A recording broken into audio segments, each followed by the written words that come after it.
This meeting will be conducted as a Zoom webinar to allow for public participation and comments. The Contra Costa Transportation Authority does not condone hate speech in any form. We continually strive to make life better for all members of our community and create an atmosphere where everyone feels a sense of safety and belonging. We ask that anyone who wishes to speak does so with civility, respect, and kindness for others. Citizens will have 3 minutes to speak. It is requested that public speakers state their names and organizations, but providing such information is voluntary. Citizens participating in person wishing to speak should submit a public speaker card to the clerk. Citizens participating by Zoom wishing to speak should use the raise hand feature or dial *9 if participating via phone, and the chair or staff will call upon them at the appropriate time. Written public comments received in accordance with the teleconferencing special notice on the meeting agenda will be provided to the members. If authors of the written correspondence would like to speak, they should raise their hand in Zoom or submit a public speaker card, and the chair will call upon them at the appropriate time.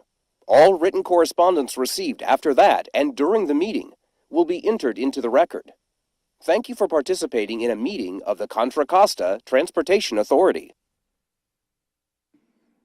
Okay, thank you for listening to that short video. Emily, can you please call roll, please? Member Chen? Here. Member Diaz? Here. Member Doe? Here. Member Golier? Here. Member Fahey? Here. Member Labeo? Here. Member Ortiz? Here. Member Paganabin? Present here. Thank you. Member Dixit? Member Stamps? Here. Member Wirtz? Here. Chair Weeks? Here. Okay, I got everybody? Okay, we do have a quorum with members Armijo, Boardman, Conrarty, Greenblatt, McLean, Nelson, Pillay, Rohani, absent. Okay, thank you. The first item on the agenda is public comment. Is there anyone wishing to speak during public comment on an... Sorry, I'm reading a script, so I'm kind of... Sorry, I'm trying to act natural, but I'm just reading a script. I'm just going to say it my natural way, okay? If there's anyone wishing to speak during public comment on an item that is not part of the agenda, if so, please submit a public speaker card or raise your virtual hand, and staff or I will call upon you. Do we have any written or remote public comments today? We have not received any public comments. All right, well, that concludes our public comment item. We are now moving on to the consent calendar items. Are there any changes or comments from the committee on the consent calendar today? Does anyone want to pull an item, for example, or anything else? All right, sounds good. So, Emily, have you received any written public comments on the consent calendar? We have not received any public comments. Okay, thank you. If anyone from the public would like to speak, please submit a public speaker card or raise your virtual hand, and staff or I will call upon you. I don't see anybody here, so maybe we can go ahead and call a vote. So do I have a motion to approve the consent calendar today? I'll motion. Okay, we have a motion from Member Chan.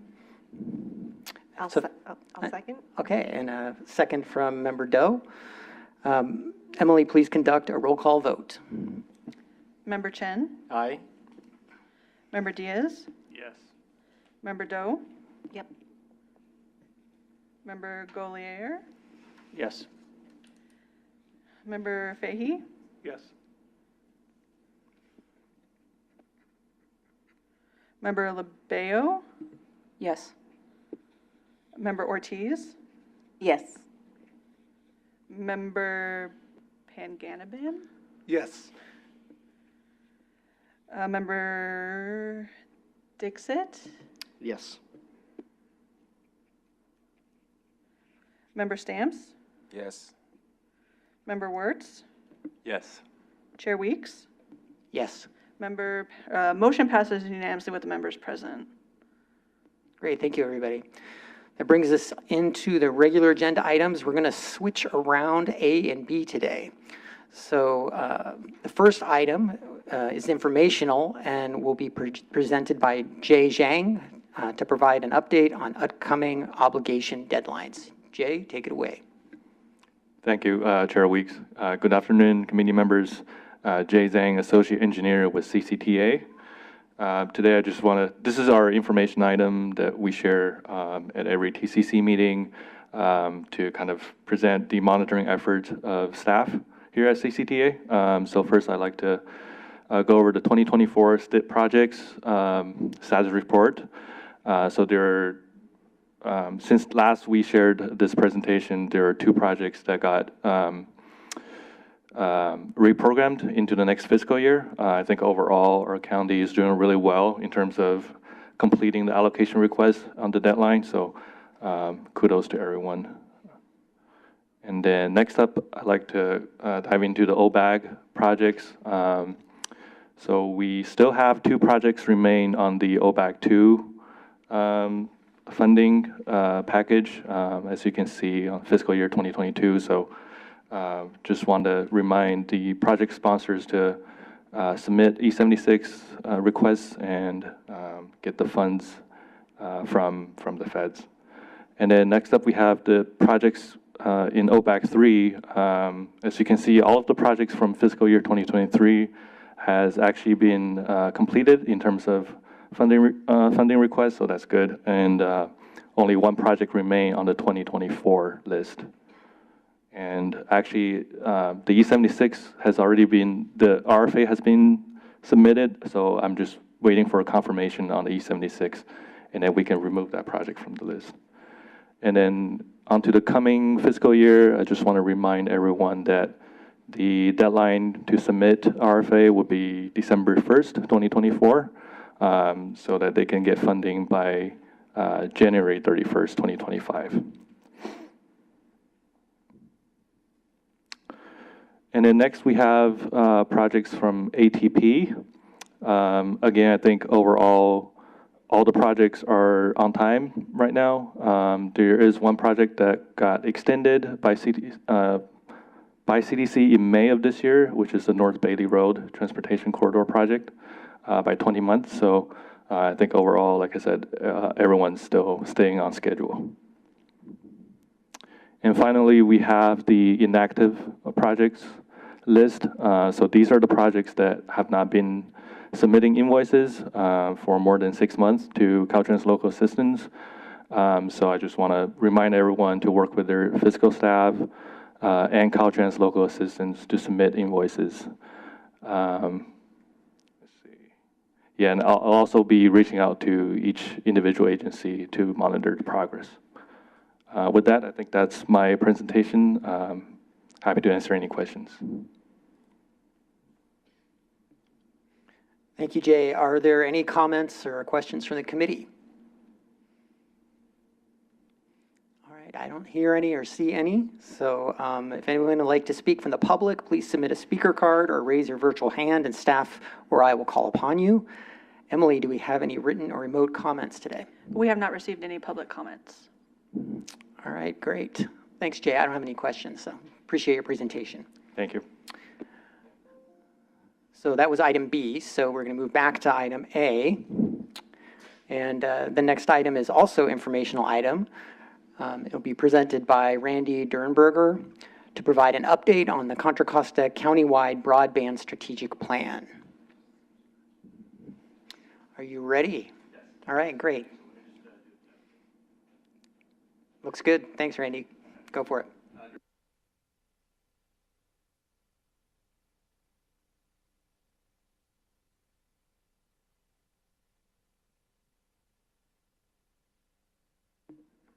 There we go. That's even better. I don't have to talk as loud. And I'm presenting on behalf of John Huang from CCTA, who has a meeting conflict that came up, so asked me to step in for him. Just want to give a quick update today on the progress of this project, kind of catch you up to some of the things that we've been working on over the last year, and then go into a little bit of detail on some of the specific tasks that we're doing as we're finalizing the strategic plan. So as a review, back in June of 2022, we submitted an application for the local assistance local agency technical assistance grant program, which was being facilitated by the CPUC to allocate funding for local agencies to develop expand broadband services to underserved and unserved communities within their area. And so we collectively put an application together for that and were subsequently awarded $500,000. As we put that application together, you can see there were 335 eligible census blocks within the county that qualified for, or that fell into that underserved or unserved service, that's classified as 25 megabits of internet speed or less. So the intent of this is to provide high-speed broadband so that these areas can receive 100 megabits or more of internet service. And so we've been working on developing a broadband strategic plan for the entire county, and then we'll also be doing some high-level design after we finish that. This is a county-wide map here of the areas that fall into that unserved and underserved area, and the ones that are in red are the most densest densest census blocks in the county, and then we have the orange and the yellow. So our objective was to develop a recommended network to connect as many of these areas as possible. So the first step, and these are things that we've done over the last year. First was to develop a network design requirements document where we established standards really kind of set by the CPUC on what type of infrastructure elements were required, hubs and connection points and things like that.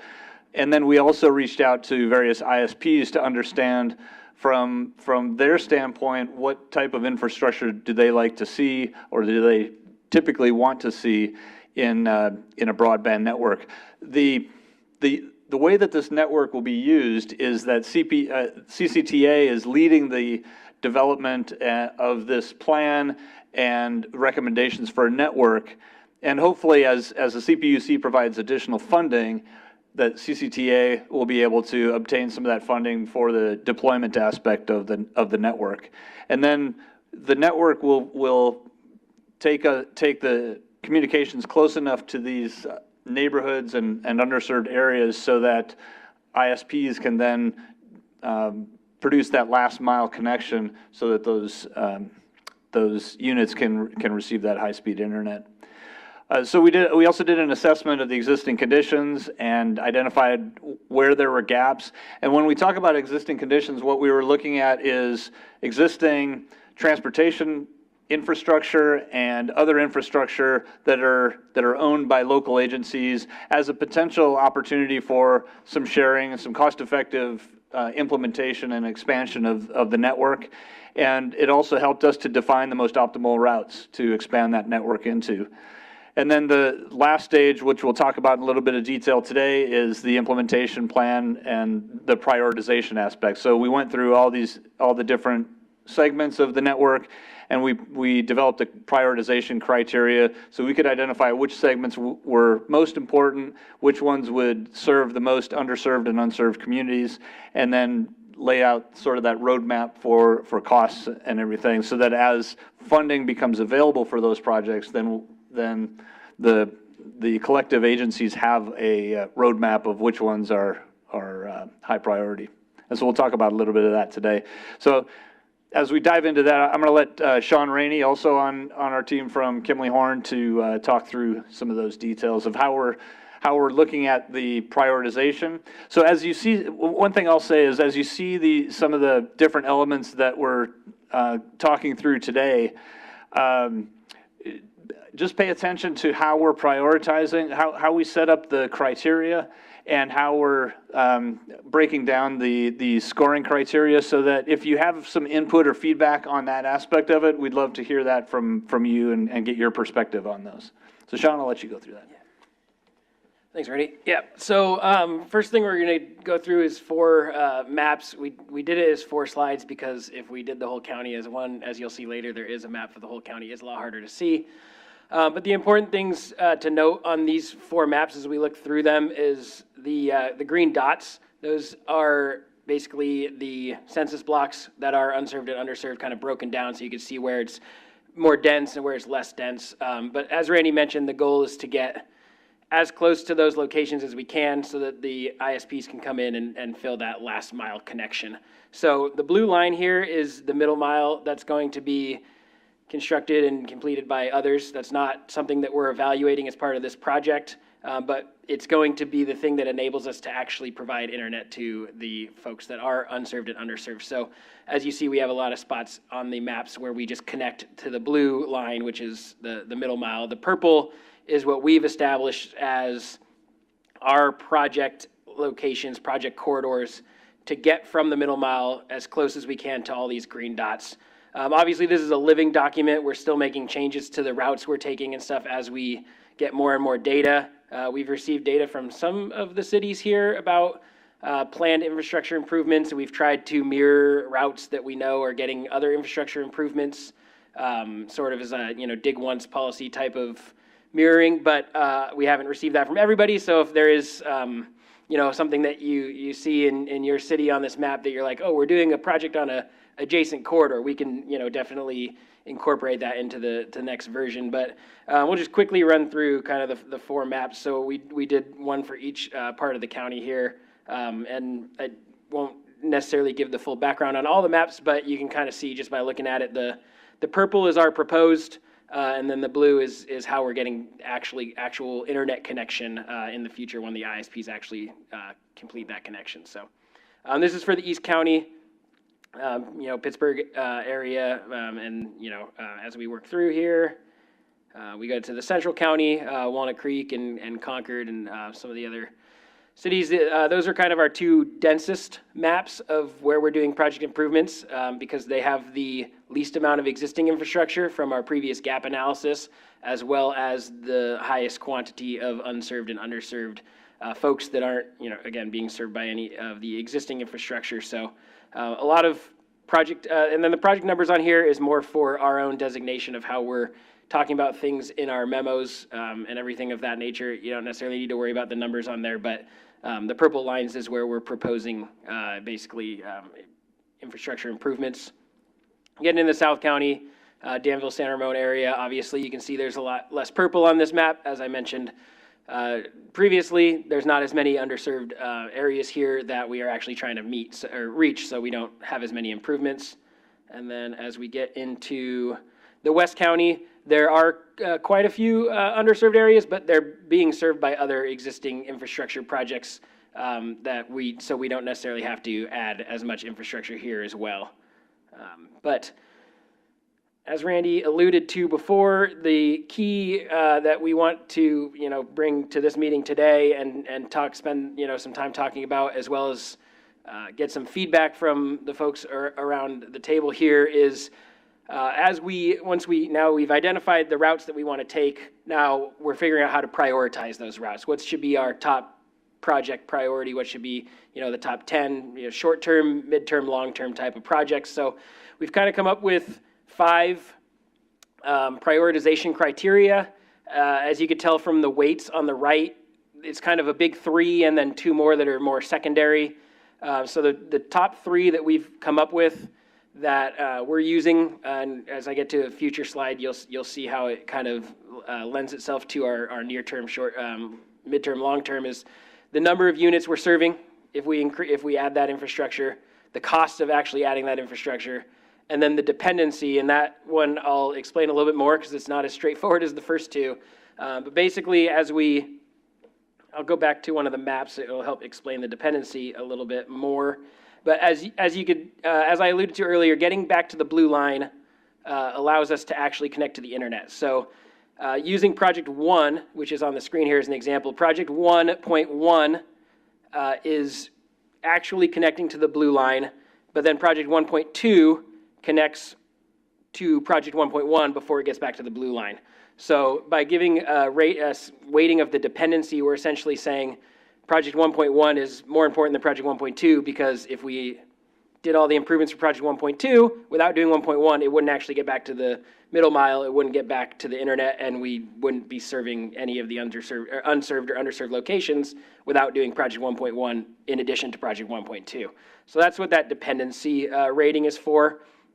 It's one of the top three, and then we do have the two smaller ones, constructability and project overlap. Just kind of evaluating for project overlap, I should say, evaluating if there's other planned infrastructure from a master plan that we've received or something, giving a little bit of a benefit to that, because we know that the cities are already planning on doing something on those corridors, but it's obviously not, the goal of the project is to serve the underserved communities, not just install conduit where other conduit's getting installed. So it's a smaller amount, but we are giving a little bit of credit there, and then the constructability is evaluating, are we putting something in a downtown where it's going to be a lot of traffic control, a lot of utility conflicts, or along a really windy road where they're not going to be able to install conduit quite as easily. So, obviously a straight road in the middle of nowhere is giving us the full 5%, and something in a more downtown area or a windy road or something is going to get a lower score. And so once we identified all the projects, which we did on those first 4 maps, we identified all the prioritization criteria that enabled us to come up with our top short-term projects, which I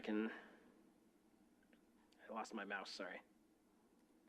There we go. Oh, well, I guess just one more thing here. We don't need to spend much time on this slide, but it's just showing a breakdown, again, with the big 3, the project dependencies, the unserved locations, and the project cost. We broke it down a little bit more, giving a higher score to, for example, the unserved locations to a project that's actually serving more locations. But we have 5 different ranges in there, versus the constructability and the project overlap is more of just 2 or 3, because they're not getting as much credit on that front anyways. But these are just the breakdowns of how we're actually utilizing the 35%, the 30%, the 25% from the previous sheet, so these are, when we put all that together, these are the high project priorities, and these are just the top, I think, 12 or something. We put everything on here that had a score when we added it all together above 70%, which you can see in the second to last column is the priority score. Anything above 70% is what we're calling a short term. Basically, these projects are serving the most people for the amount of money spent, as well as actually getting back to the middle mile. So you can see the vast majority of these are project .1s, because again, like I mentioned previously when we were looking at the map, .1s actually connect to the middle mile. .2s connect to .1. So you see there's 1.2 on here, which its .1 is also on here, obviously. But most of these are the .1s because they connect directly to the middle mile, and they're the .1s where we're serving the most people at the, not necessarily that these costs are low, but at the lowest price per unit served. So again, it's a living document.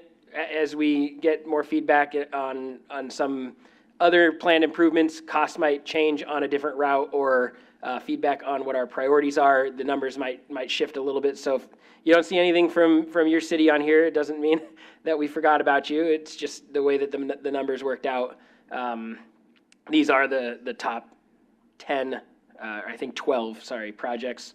And as I alluded to earlier, I will now share a map of the whole county. It's a little harder to see than the first one, but this map shows all the different purple lines that we saw before in various different shades of purple, with the dark purple being the short term. So those were the top 12 projects that were listed on the previous page. And then as we get into there's sort of a middle purple color, that's our midterm, and then the lightest purple, which I know is hard to differentiate on a map this large, is the long term.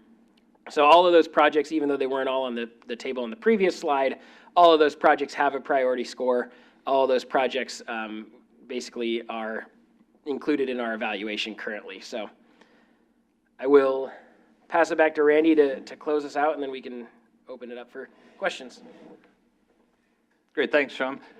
So as we finish off this strategic plan process, we're currently updating our information to reflect some of the existing projects and programs that we already know about, like the Smart Signal program, and making sure that we're in alignment with those other plans.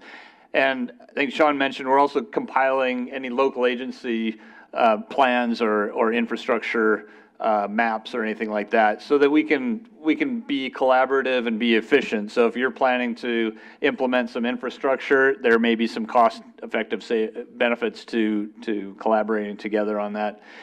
And then I think that covers all that. Yeah, so if you have those and you haven't provided that information yet, just let us know, and we'll be happy to have a separate conversation with you, or if you have a document that we haven't seen yet, we could definitely get a copy of that as well. Okay, so our schedule here is finishing our draft of the strategic plan in November, so next month, and after comments, we'll be finalizing that by the end of this year, and we'll do a little bit of the high-level design, which is kind of probably the first phase or the first project design, as well as some detailed standards. So when we talk about the infrastructure, there's some standards that we want to establish so that there's consistency as the network is built throughout the county. What this plan is putting everyone in the county in a great position to pursue additional funding from the CPUC. There's a program that's coming up. It's expected to be released early in 2025. It's called the Broadband Equity Access and Deployment Grant, and that will be an application process for Contra Costa County to apply for funding that will help deploy some of the initial phases of this. And we expect that there'll be some other funding opportunities as well. So this plan really gives everyone in the county a good roadmap and a good basis for looking at future expansion and future development of broadband throughout the county. Also wanted to, I think, Shell, you were back in. I just also wanted to acknowledge that Shell Leader has also been working on our team. So just wanted to make sure you all knew that. That concludes the presentation. We can open it up for questions. Okay, thank you, Randy and Sean. Appreciate both of your presentations. Do we have anybody on the committee who'd like to start off with comments or questions today? Member Stamps. Thank you. Thank you, Mr. Chair. Hey, gentlemen. Thank you for the presentation. Good to see you again. I know I'm on the task force, and I've seen versions of that county-wide map and those section maps before, so I apologize for not bringing it up before. But I did notice a gap on Marsh Creek Road in the corridor, and it looks like there's several unserved populations along that corridor, maybe even a CAL FIRE station that could possibly benefit from service. So I was just curious about what the thinking might be behind the gap there. That's a good point. We looked at that area, and there's a couple different ways that area could be served. One is obviously to construct underground infrastructure through that area, which would probably be pretty costly.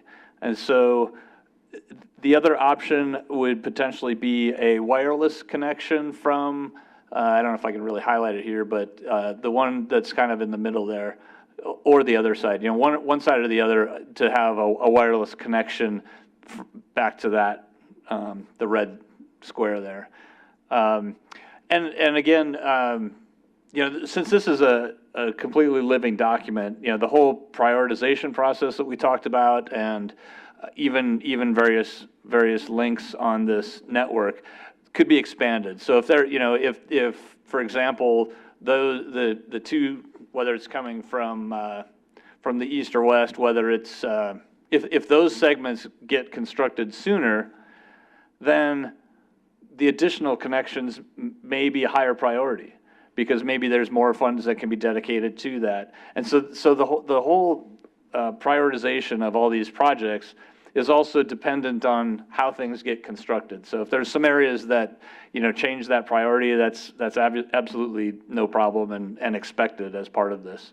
So there's definitely a lot of flexibility to expand and to be able to modify this at all. Sure. And just to add to that, I think I'm pretty loud, but, yeah, like, I think we alluded to it earlier, but the corridors here that are shown on the map isn't basically everything that we envision being installed to serve the underserved locations, right? We're just trying to get close enough that the ISPs want to make that connection. So from the two sides, essentially, we pretty much determined that coming from either side, the ISP could basically construct into the middle and meet, kind of fill that gap for us in the long run. So it's not that we ignored I think at one point we did have it going all the way across, and then we kind of determined, they're close enough together that the ISPs could fill that connection, and actually doing that construction between those two is really expensive because of the geometries of the roadway and everything. So that's why it's not in there anymore, but it still is under consideration. And I don't know if all of those green dots are counted as served by the two red hub. The reds are kind of hub locations where the ISPs can tie in later on. But the vast majority of those are considered served because we're close enough to the hubs that the ISPs would be willing to come in and fill that last gap for us. Thank you, Member Stamps. Do we have any other comments? Hi, I have a question. Hi, Randy, good to see you. Hi, Yvette, you too. Oh, can you put up your sign? I couldn't see your name. I was going to read your name, and I couldn't see it. Thank you.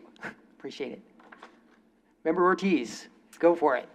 Yeah, thank you. I had a question about cost and constructability, and if those factors may be double counting, maybe difficulties building in older urban environments, and if that puts them at a lower priority for, construction, even though there may be an equal need.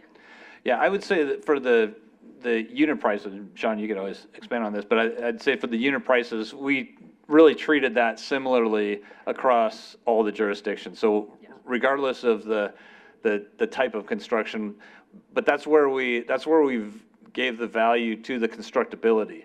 So if it seemed like it was, and those were all subjective scoring, by our team. So if there was an area that we thought would be more difficult to construct, that would certainly increase the cost, so that would give it a lower subjective score. But as far as the baseline costs, they were all treated the same. Yeah, everything that is proposed is the same unit cost per linear foot for evaluating the cost, and then any constructability issues that we foresaw just only went into that little 5% bucket at the bottom. So the cost, whether it's rural or urban or downtown or anywhere else, the cost essentially dollar per linear foot was the same for all new infrastructure. There's some of this is also plan on using existing infrastructure, which obviously is a little cheaper. We don't show that difference on this map, but we basically had the 2 unit costs of is it proposed infrastructure, is it existing? Didn't really matter where it was, and then only the constructability 5% came into play of the kind of evaluating different areas. Yeah, and then conversely, if sometime down the road, if there's another project that came up that was going to be constructed along the same alignment, and there was an opportunity to construct this infrastructure with that project, then there would be a cost savings. If we didn't see that as an existing infrastructure today, but it came up in the future, then there would be a cost savings for that too. Okay, I guess then my comment would be, is there just an opportunity to reconsider the constructability if you're thinking that like older urban areas is less constructible than newer areas, that maybe that would, should be reconsidered? Sure, yeah, let's note that, and we'll take a look at that as, as we look at how we rank those. Yep. Thank you. Sure. Can I add a comment to that, Randy? Okay. I'm Shell Leader. I'm supporting Kimberly Horn, but Can you speak into the mic? I'm sorry, Sean. I'm sorry. I also have a direct contract with CCTA on these types of things. The constructability in older environments, can be a problem, because you've got your water company, your other utilities that are in the ground, and they don't want anything near them or above them or below them. So all of that has to get taken into consideration when you actually go to a site and say, okay, we want to construct here. And that's going to raise or lower the cost. The problem is with an area this big, and that's what Kimley Horn has done. They said we have an average price. And so, so some projects are going to be more expensive than others, and that's the reality of it. And the problem is fiber is the best communication media that we have at this time. Radio, cellular, all of that, it doesn't compare, but it's less expensive. And so you're just going to have to say, okay, we need to do this, and we'll figure out how to get the money for it. And there are a number of ways to do that. So I think that should answer your question. Thank you. Thank you. Oop. So definitely I understand that constructability is more difficult in older urban areas. I just don't know that that should be, they should be given lower priority because it is more difficult to construct in those areas. Yeah, that's a good point. Yeah, we'll take a look at that for sure. Thanks for your comment, Ortiz. Do we have any further comments today? All right, great. I just wanted to ask one thing.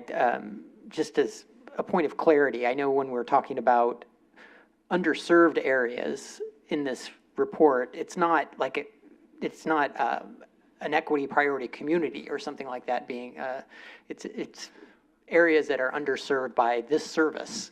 Yeah, So- I don't think it's one-to-one, sorry. Right, so I'd love to maybe just give you a chance to address that concept. Like, is there a way of weighting communities that might not be as attractive to a ISP to connect to, for example? I'm assuming that the ISPs probably want to serve the more affluent communities because they can charge more and get more money from them. I don't know. But I just thought, could you address that or just bring up that concept of equity and see how you've Yeah, discussed that? that's, Thank you. it's actually a great point, and I don't believe, the way that the unserved and underserved are categorized is strictly by the CPUC. So, and the amount of upload and download speed that is available to those communities. And a lot of that information you can see online. You can go online and see, okay, well, you can do it for your own address to see what's available at my house. So I don't think it's one-to-one, but I think it's a great point for us to maybe look back at the equity communities and make sure that the way that we've established this criteria, that we're not unknowingly deprioritizing some of those. I think that's a really good point for us to make sure that we go back and check. Yeah, thank you. You did a lot of analysis here. It'd be a shame if we did all this and still there Right. was some glaring, obvious omissions. So- Yeah, it's a great point. Okay, thank you. Is there any other questions or anybody want to add more to that? Okay, thank you, Randy and Sean, for your presentation. Appreciate you. And thank you for all the work that went into this. Thank you. Okay, do we have any members of the public that would like to speak on this item? And if there are, please fill out a speaker card. Or you can raise your virtual hand. Doesn't look like we have that. So do we have any remote public comment, Emily, for this? We have not received any public comments. All right, great. That wraps things up. Thank you for your time. Okay, the next item will be presented by Colin Clark on the draft Contra Costa Countywide Comprehensive Transportation Safety Action Plan for local agencies.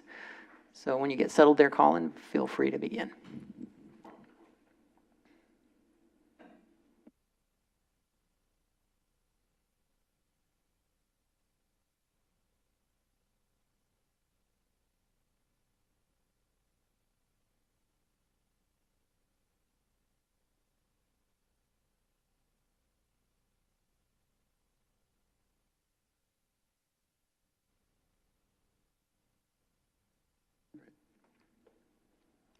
Great, thank you. All right, so Colin Clark, Senior Transportation Planner with the Authority. So CCTA has been working on the Countywide Comprehensive Transportation Safety Action Plan roughly for the last year or so. We've been supported by Kimley Horn and Kittleson, broken up by the subregions. And with me here today, do you want to introduce yourself? Yeah. Hi, everyone. My name is Zachary Rom-Willingham with Kimley Horn. And yeah, supporting CCTA with this countywide comprehensive safety action plan. So overall, this plan was intended to be a way to empower local agencies to be their own lead applicant for implementing projects for SS4A, the Safe Streets and Roads for All implementation grants through USDOT. The intent was to do a countywide approach that kind of integrated each of the local road safety plans, some that weren't as consistent as others at addressing the safe systems approach, so bringing some consistency to that countywide, and we'll talk about the definition of the safe systems approach in a couple more slides. And then in particular, applying the countywide Vision Zero toolbox, which was board adopted in 2021, to specific locations countywide, and then working with you all at local agency partners to develop multi-jurisdiction grant applications, which we were able to do through this process. So the process included some public engagement and a public website that included an interactive map that had, you know, the opportunity for people to be able to map their safety concerns countywide. And we also had in-person community events in coordination with the update for 2050 for the countywide transportation plan and some of the other planning efforts that are ongoing countywide.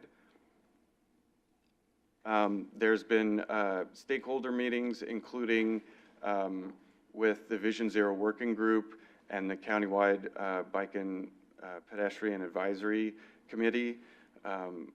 And with our consulting team members, we looked at the statewide Caltrans safety strategic plan and brought that down to the local level and helped identify common countywide collision patterns, which we'll show in some of the upcoming slides.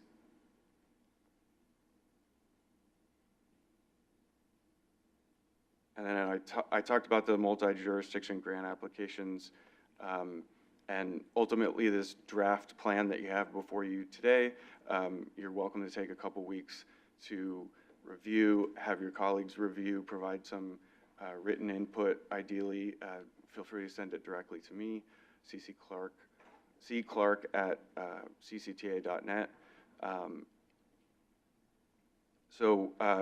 Brief reminder on the safe system approach that the board adopted in 2021, and then further strengthened the Vision Zero policy in September of 2022, which stated the policy is to eliminate fatal and severe injuries by 2034, with a 50% reduction by 2029.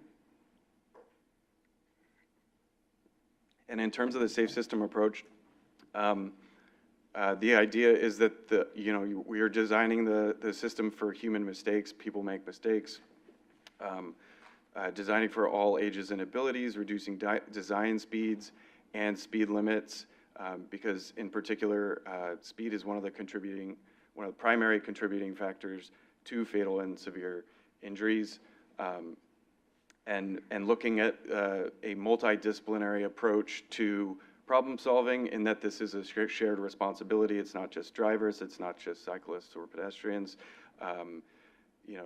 Everyone has a role to play as they navigate through the transportation system. And through the countywide Vision Zero Working Group, we have experts from each of the different areas, whether it's geographic, civil engineering, mechanical, planning, the kind of safety professionals, all kinds of different interdisciplinary professionals, including, police and fire, that need to be part of the conversation. And the hope is that at the local agency level, we can have work with you all to develop a local Vision Zero working group as well. So this slide briefly shows how the difference in survivability of likelihood for a pedestrian at the 20 miles per hour versus 25 versus 30. So you'll notice that there's campaigns nationally in a number of different jurisdictions called 20 is Plenty.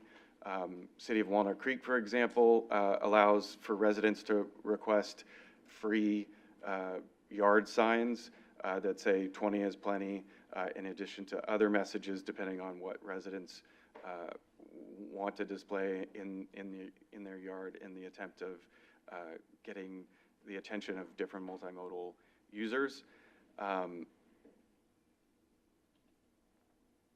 This slide shows in a different way the difference between the different speeds and which ones are more medically manageable in terms of non-severe injuries, and where they increase into more severe and even fatal likelihood.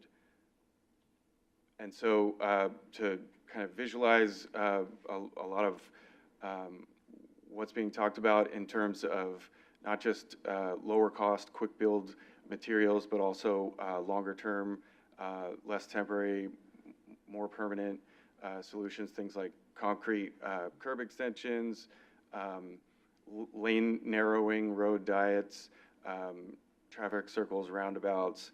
There's a number of different things that are already included in the toolbox that was adopted in 2021. And then this plan has helped create projects in partnership with our local agency partners to develop, across jurisdictional boundaries, similar scoped projects. In terms of community engagement, summarizing the website and all the interaction with the website and the interactive map,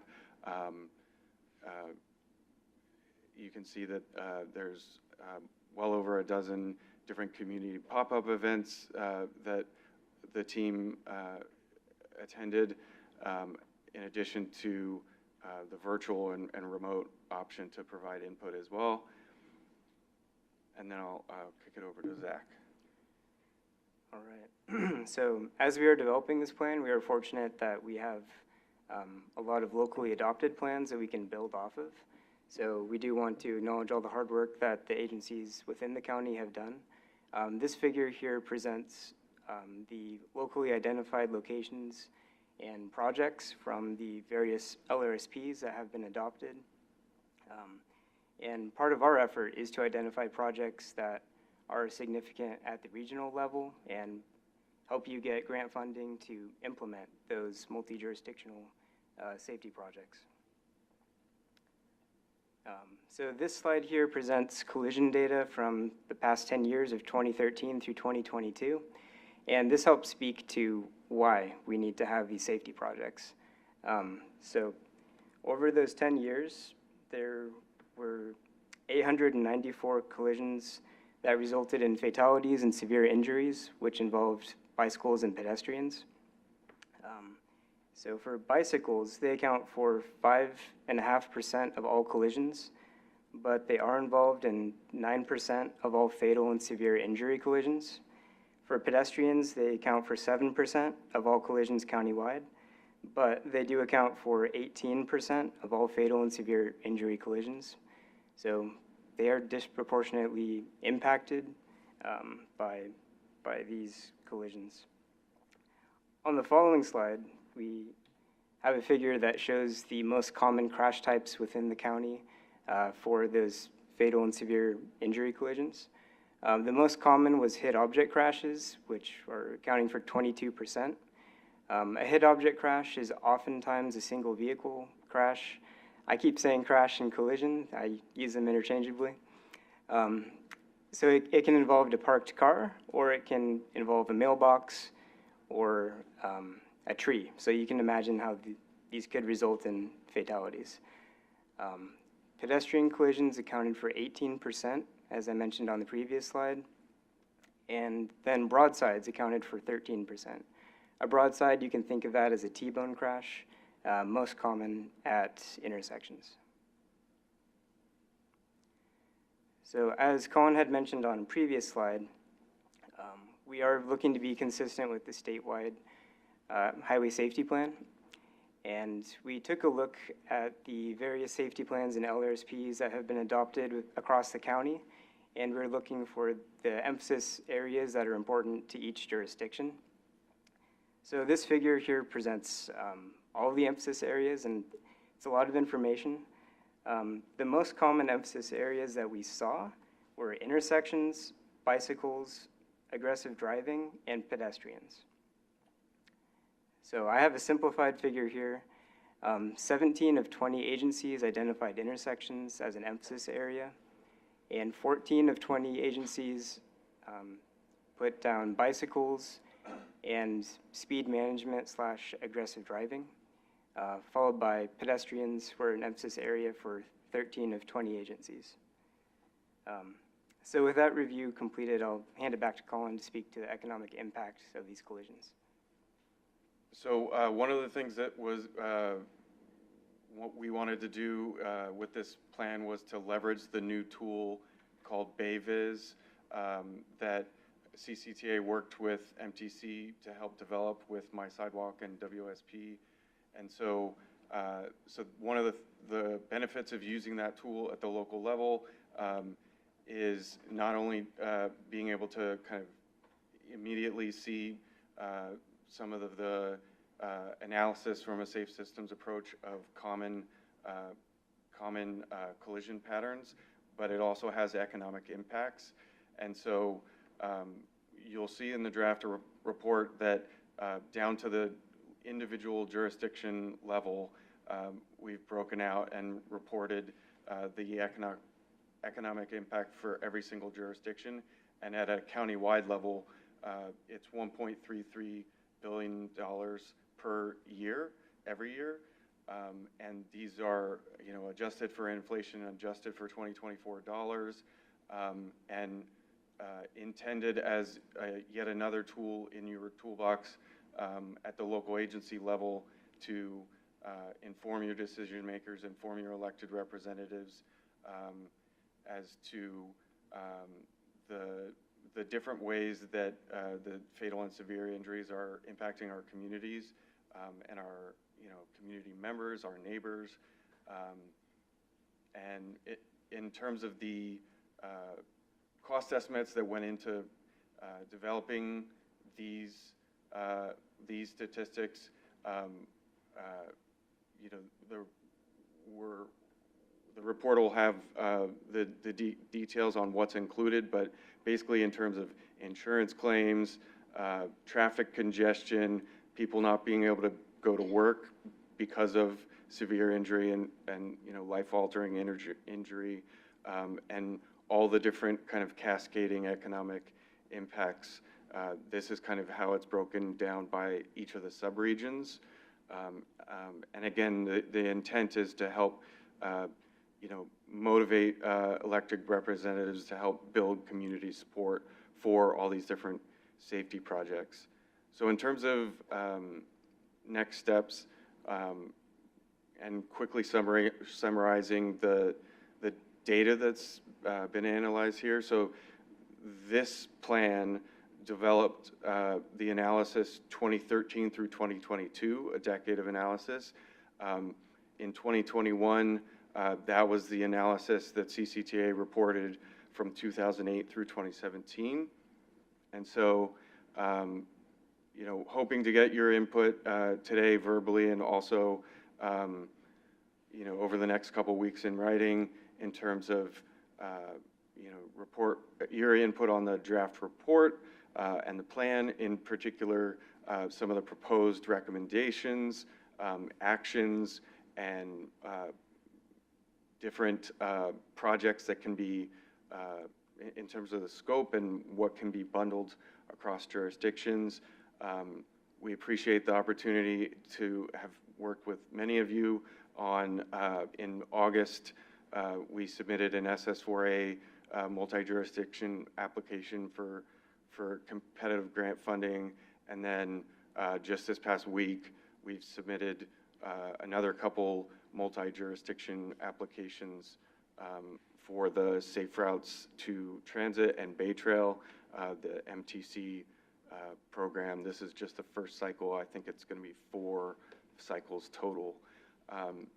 Going to the second item on this slide in terms of next steps is adopting the local Vision Zero policy.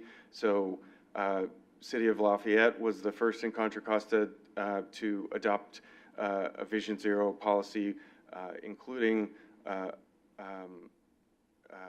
it's important to include, some agencies are, using CCTA's policy template, which you're welcome to, discuss with us.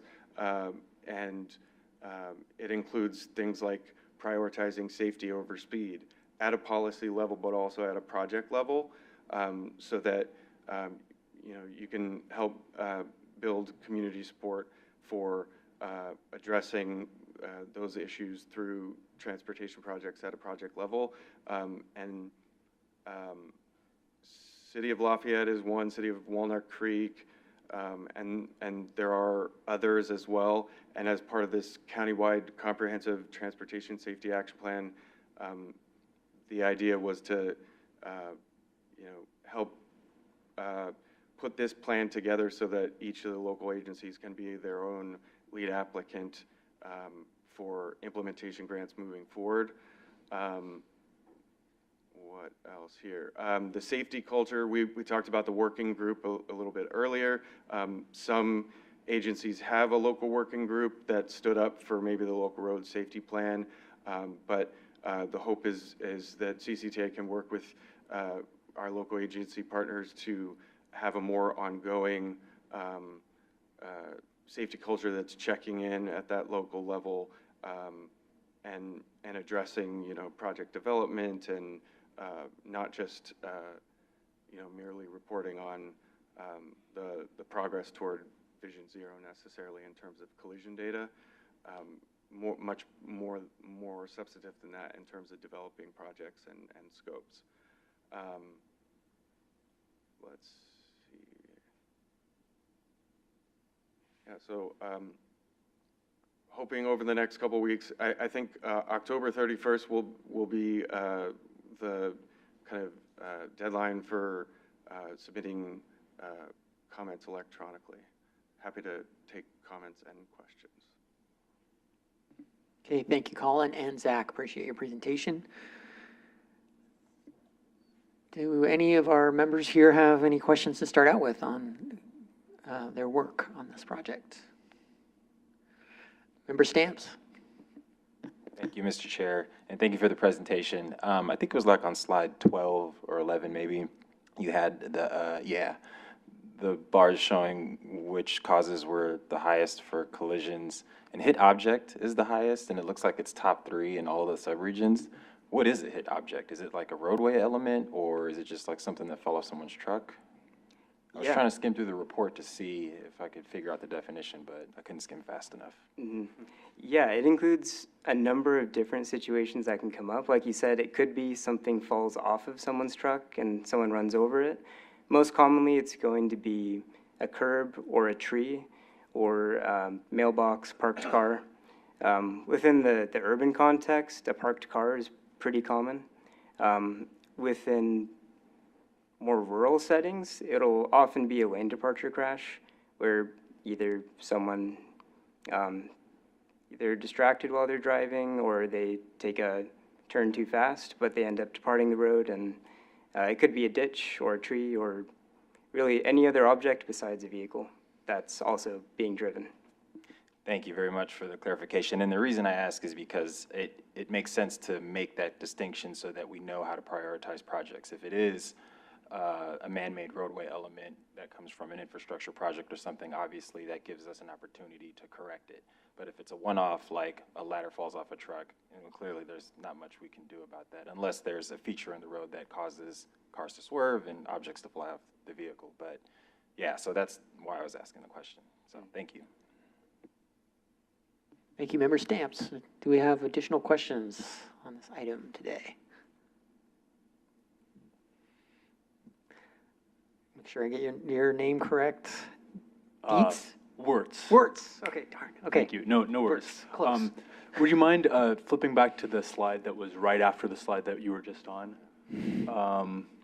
Yes, so in terms of local emphases, I'm not really seeing anything about public transit or mode shift, which I'm just sort of wondering to what degree or in what ways were you considering public transit and mode shift as potentially being incorporated into these plans? Just because I'm thinking about, right, when we're talking about collisions, if you have fewer vehicles on the road, especially fewer vehicles per trip as you would have when more people switch to using public transit, I would assume that that brings down the risk because there's like fewer potential pairs of vehicles that could crash.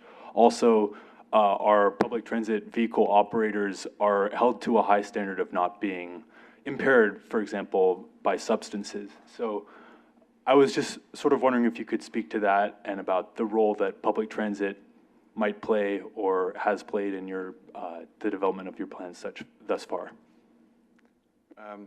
There's definitely multiple studies that show that places that communities that prioritize transit are safer and are able to have lower rates of fatal and severe injuries.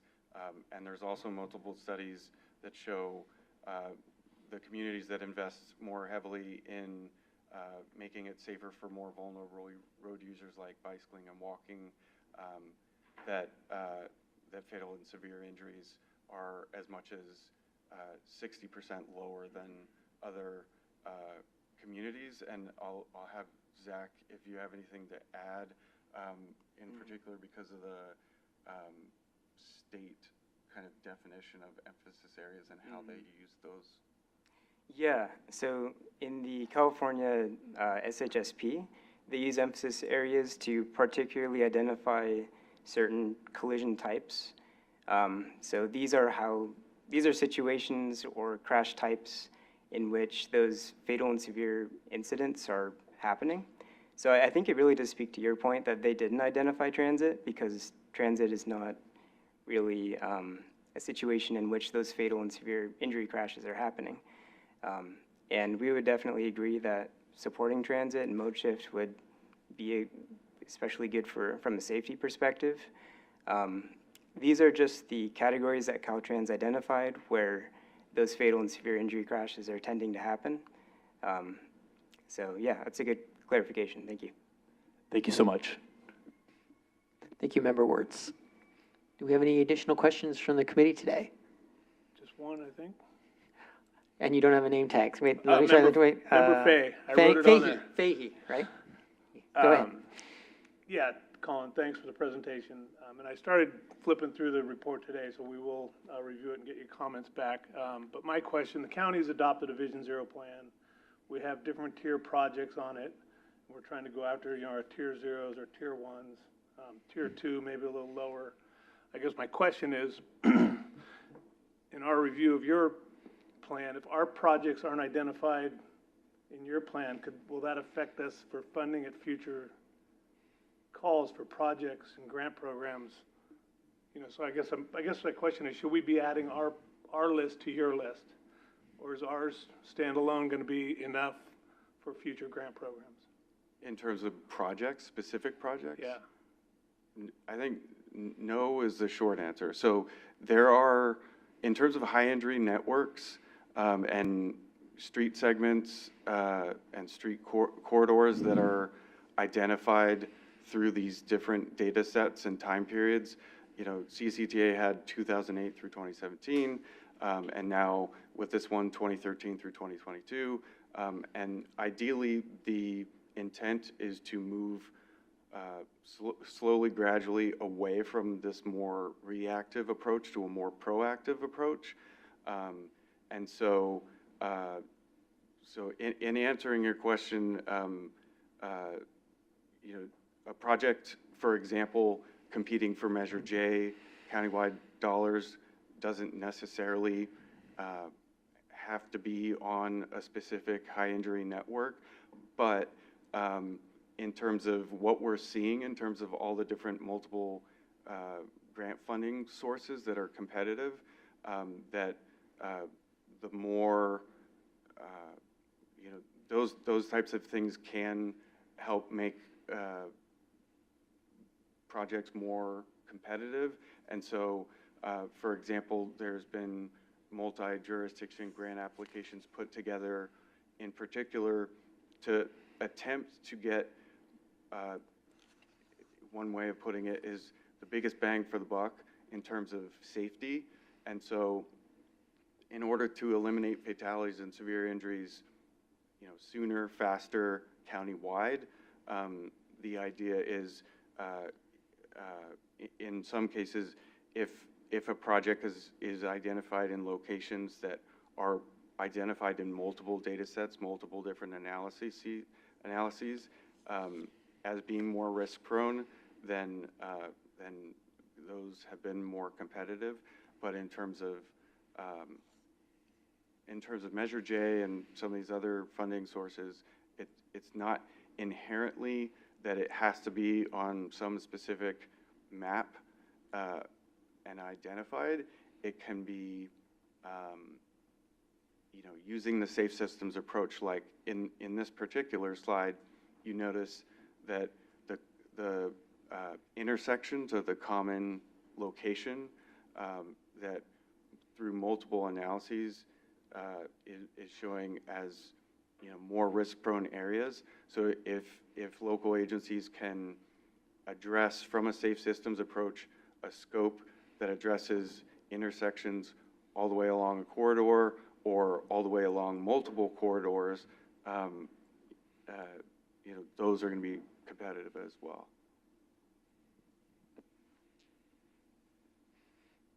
You good with that, Member Fahey? I guess just to follow up on that thought. Yeah, So go ahead. I guess from what you're saying, do you think a multi-jurisdictional application would compete better than an individual agency that had a location with a higher risk area? You know what I mean? If we have, I hate to use it, but Tabasco Road is all county.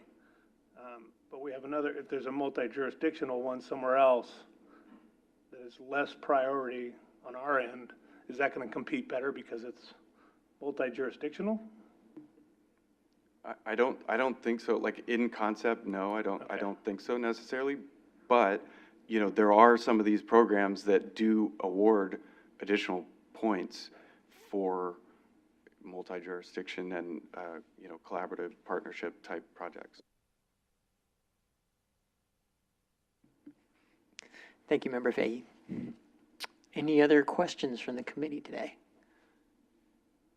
Okay, I have just one quick one. I noticed when you were visually demonstrating the tactics in the toolbox, you showed a picture of a street kind of before and after the improvements. And I see school bus there. So that's interesting to me. In San Ramon, we're the administrator of the traffic school bus program. And we're really interested in ways moving forward on how to continue to fund improvements in the program. And one project we've kicked around is the idea of, putting cameras on the outsides of the buses for ticketing people, scofflaws who are running the stop sign that the school bus deploys.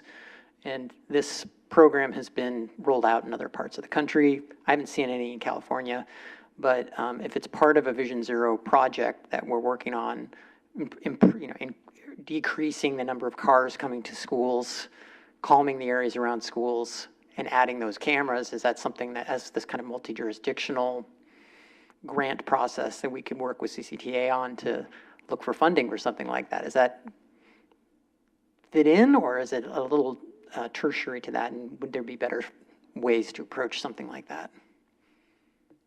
Yeah, I mean, I suppose there could be potential programmatic approaches to the idea you're suggesting, or if this body wants to, request that our Director of External Affairs speak with our Legislative Affairs folks in terms of a policy agenda, and getting, state legislation that will allow certain things locally in terms of camera enforcement, that is, I suppose, could be a possibility.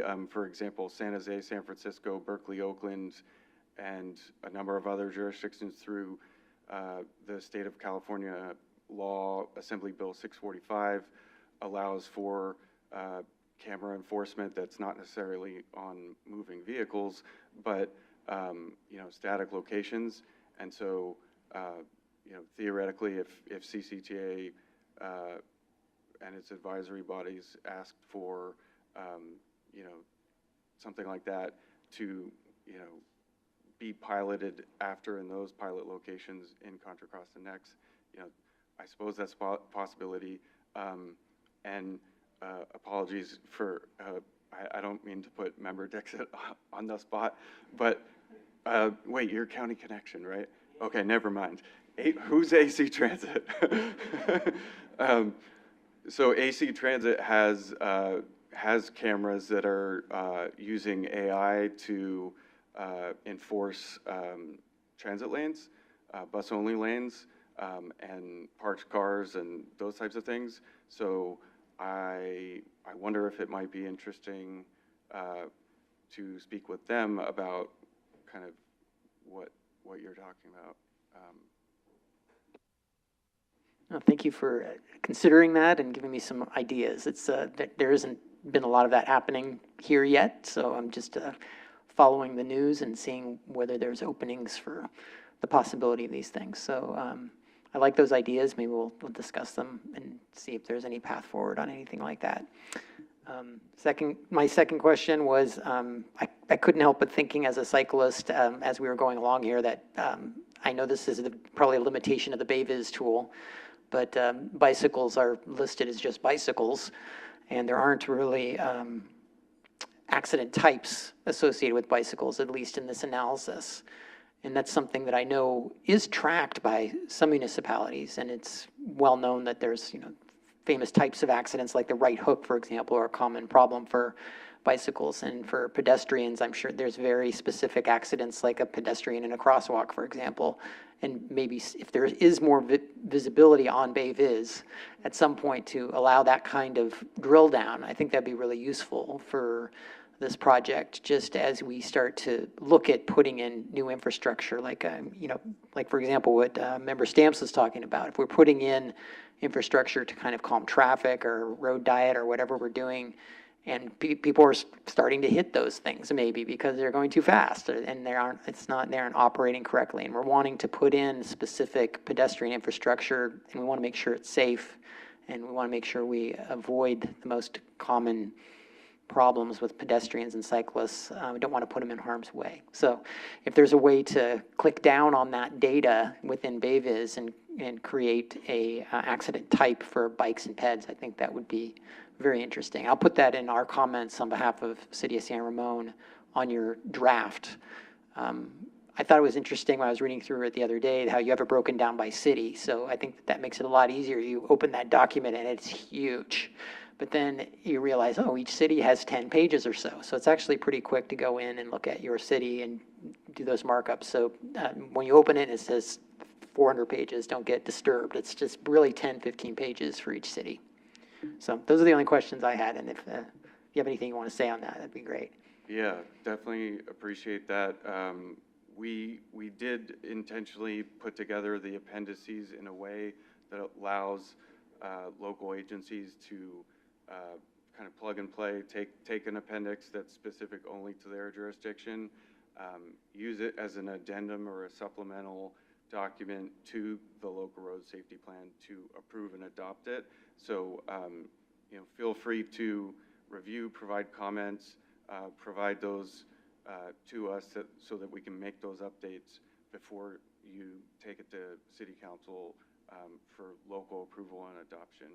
What was the first thing you said? I feel like there was something else I was going to say. Just the breakdown of accident types by bikes and peds. Right.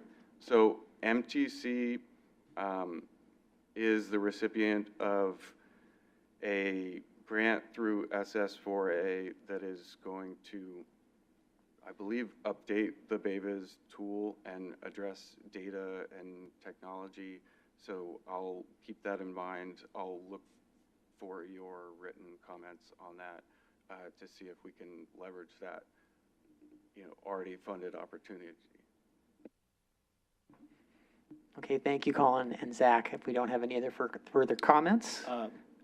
Member Dixit, go for it. I just need some clarification. On this slide, we have a local emphasis area which says driver licensing. What does that mean? Is it people who don't have licenses are causing accidents, and that's what we? That's it's just correct. not clear. Okay. Yeah. So all right. Okay, any other questions today for Colin and Zach? Going once, going twice.